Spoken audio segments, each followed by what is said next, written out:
కేసీఆర్ ఒక్కంతో అయిందా తెలంగాణ వచ్చుడు అని చెప్పేసి అని అంటారు. వాళ్ళకేం చెప్తావు? ముందు ఇప్పుడు నువ్వు ఉన్నావా వీళ్ళంతా విలేకరులు కాలేదు? అరే వీళ్ళందరూ ఎందుకు కాలేదమ్మా? నీకు పట్టుదల ఉన్నది, నువ్వు చదువుకున్నావు, ఆ సబ్జెక్టు పాస్ అయినవు, విలేకరు అయినవు, అందరు ఎందుకు కాలేదు?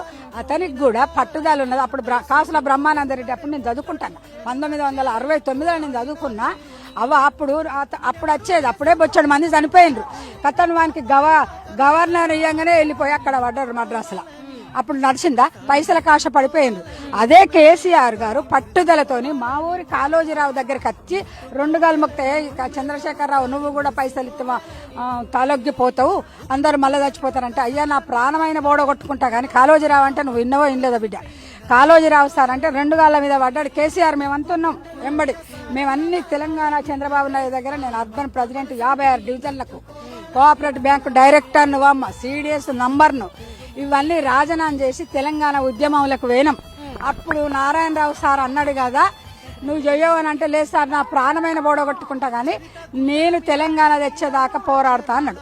అందరు ఒకరైనా, నువ్వు ఉంటే నీతో ఈ అబ్బాయి ఉన్నాడు, ఇంకో ఆయన ఉన్నాడు, ఒకరి తర్వాత ఒకరుంటేనే బలం ఉంటుంది కాదు బిడ్డ.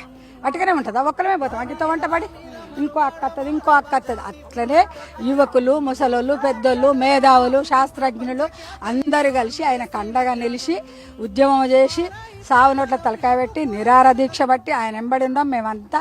ఏ ఇంత అన్నం పెట్టినా గిట్లనే చెట్టు కింద, ఏ ఇంత పులిహోర తెచ్చితే విన్నా, ఏ మంచిలు ఇస్తే రైలు రోస్తారు. ఒక 5 రోజులు చేసినాం బిడ్డ. 4 గొట్టంగా పోయి అడ్డం పడితే అక్కడ ఉన్న వాళ్ళకి ఇంత అన్నం 12 గంటలకు తెచ్చిపెట్టింది. ఒక్కడే కేసీఆర్ చేస్తేనే ముందు పడ్డోళ్ళతోనే వెనుక 10 మంది ఉంటారు. ముందు పెద్ద మనుషులు ఏం వెనుకుంటారా? అవ్వ అంతకాలం మేధావులు లేరా మన తెలంగాణ లేరా? మరి చేసిండు ఎవడన్నా?